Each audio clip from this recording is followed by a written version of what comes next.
Alright, hey there guys, today we are back with some more history matters. Felt like watching another one of their short animated documentaries. This time, why does Britain own Gibraltar? I actually do have no clue what the answer to this question is, so I feel like it's tied to the Napoleonic Wars. I want to say that's what it is, but also I think they owned it before then. I'm not sure.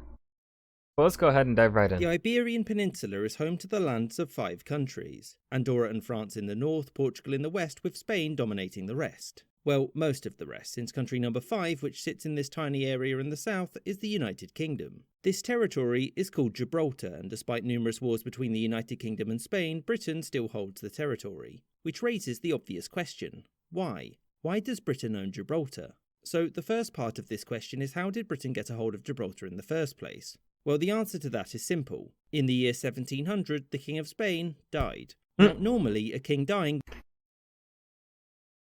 It happens. wouldn't be a problem, but this king, Charles II, didn't have any kids, which of course meant succession crisis. Charles chose Philippe of the House of Bourbon, and grandson of Louis XIV of France, to succeed him.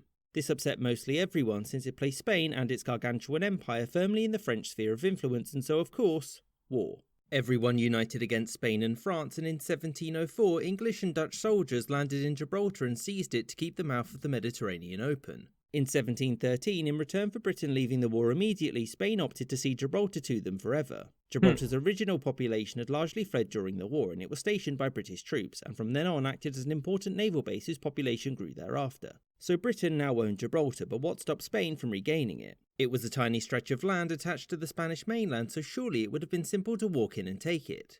Well, turns out, no. It wasn't long until Spain and Britain were back at war again, and despite laying siege to Gibraltar a further 2 times over the next 75 years, it always held out. The largest siege came during the American War for Independence, when Britain's attention was focused on those rascals. Spain, with the help of the French, laid siege to Gibraltar for 4 years, hoping to starve the people out. However, the British were able to resupply Gibraltar due to the size of their navy and Spain's issues maintaining its own. As you'll know, Britain lost the war as a whole, and so when both sides sat down to negotiate, why didn't Spain use the opportunity to regain Gibraltar? 1. Britain hadn't been conquered or crushed and could still fight, meaning Spain couldn't get everything it wanted, and 2. It had more important land to regain, notably Florida and also Minorca, both of which it got. When all of that was over in 1783, Spain never made another military attempt to retake the rock. So that's it all settled then, right? Well, no.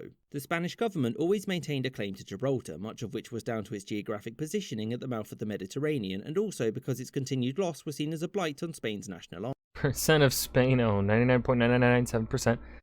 Britain 0.0003%. I wonder if is that an accurate number?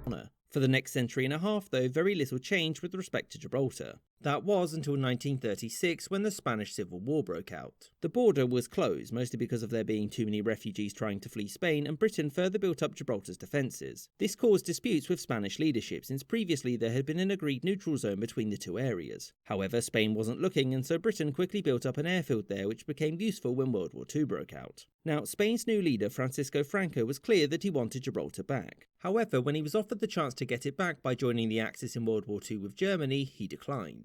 Franco said no because the positives did. Pros. Get Gibraltar back. Make new friends along the way. Cons. War. Retaliatory bombings. Naval blockades. Yeah, cons. Pretty bad. Didn't outweigh the negatives, and also his country was in ruins. In the post-war world, there was a big drive towards decolonisation, and Gibraltar was firmly in the crosshairs of this Empires suck now. movement. A referendum was held in Gibraltar to determine whether the people wished to be a part of Spain or remain an overseas territory of the United Kingdom. And the results were extremely close, with over 99% of people opting to remain under the control of the United Kingdom. When Franco caught Wait, was it really that much of a landslide? a mild case of death and his regime came to an end, relations between Britain and Spain improved, and after a series of negotiations, the border reopened. Hold on, I'm gonna be sick. It's Margaret Thatcher on my screen. And despite the continuing dispute over the status of Gibraltar, there would be no further changes in its status, and to this day it remains a British overseas territory. I hope you enjoyed this episode, and thank you for watching.